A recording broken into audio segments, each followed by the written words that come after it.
எதிர்க்கட்சிகளின் கடும் எதிர்ப்பை அடுத்து ஒரே நாடு ஒரே தேர்தல் மசோதா நாளை தாக்கல் செய்யப்படும் என்று எதிர்பார்த்த நிலையில் நாளை நாடாளுமன்றத்தில் தாக்கல் இல்லை என்று தற்போது தகவல் கிடைக்கப்பட்டிருக்கிறது. அண்மை செய்தி. இது பற்றிய கருத்துக்களை நம்மோடு பகிர்ந்து கொள்வதற்காக பத்திரிகையாளர் திரு அரவிந்த் குணசேகரன் நம்மோடு இணைகிறார். வணக்கம் சார். மக்களவையினுடைய 543 தொகுதிகள், மாநிலங்களின் 4120 சட்டப்பேரவை தொகுதிகள் மற்றும் 30 லட்சத்திற்கும் மேற்பட்ட உள்ளாட்சி பதவிகளுக்கு ஒரே நேரத்தில் தேர்தல் நடத்துவது சாத்தியமாகக்கூடும் என ஒன்றிய அரசு முடிவெடுத்த நிலையில் நாளை இது தொடர்பாக மசோதாவும் தாக்கல் செய்யப்படவிருந்தது. எதற்காக ஒன்றிய அரசு தற்போது இதிலிருந்து பின்வாங்கி இருப்பதாக நீங்க நினைக்கிறீங்க? மத்திய அரசானது இந்த ஒரே நாடு ஒரே தேர்தல் அரசியல் சாசன சட்டத்திருத்த மசோதாவை நாடாளுமன்றத்தில் நாளை தினம், அதாவது குறிப்பாக மக்களவையில் நாளை தினம் திங்கட்கிழமை அறிமுகம் செய்ய இருப்பதாக தகவல் வெளியாகி இருந்தது.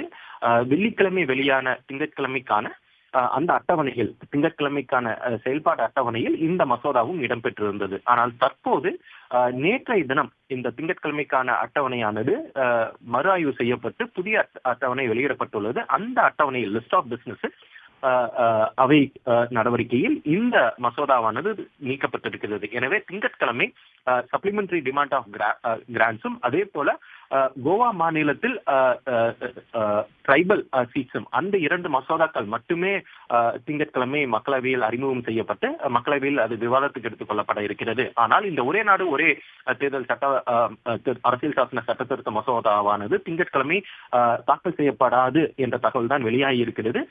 இதற்கான காரணம் என்னவென்றால், திங்கட்கிழமை இந்த மசோதா அறிமுகம் செய்யப்பட்டால் திங்கட்கிழமை முதலாகவே மக்களவை நடப்பதற்கான வாய்ப்பிலே அனைத்து எதிர்க்கட்சிகளும் ஒருமித்த கருத்துடன் எழுந்து இந்த மசோதாவுக்கு கடுமையான எதிர்ப்பை தெரிவிப்பார்கள். அதனைத் தொடர்ந்து திங்கட்கிழமை தொடங்கி அடுத்த வெள்ளிக்கிழமை வரை இந்த நாடாளுமன்றம் நடைபெற இருக்கிறது. எனவே அந்த 5 நாட்களும் மக்களவை நடைபெறுவதற்கான வாய்ப்பே இல்லை. எனவே நாளைய தினமே இந்த மசோதாவை அறிமுகம் செய்யாமல் நாளைய தினம் வேறு எந்தெந்த அரசு அலுவல்கள் இருக்கிறதோ, அதாவது லெஜிஸ்லேட்டிவ் பிசினஸ் வேற என்னென்ன இருக்கிறதோ அதனை அனைத்தையும் நாளைய தினம் முடித்துவிட்டு, அதாவது திங்கட்கிழமை முடித்துவிட்டு அதன் பிறகு செவ்வாய்க்கிழமை இந்த ஒரே நாடு ஒரே தேர்தல் சட்டத்திருத்த அரசியல் சாசன சட்டத்திருத்த மசோதாவை அறிமுகம் செய்தால் அதனைத் தொடர்ந்து நடைபெறும் போராட்டத்தை சமாளித்துக் கொள்ளலாம். ஆனால் அதற்கு முன்பாக திங்கட்கிழமை வேறு ஏதாவது முக்கிய மசோதாக்கள் இருந்தால் அந்த மசோதாக்களை நிறைவேற்றி விடலாம். குறிப்பாக இந்த சப்ளிமெண்டரி டிமாண்ட் ஆஃப் கிராண்ட்ஸ், அது மிகவும் முக்கியம்.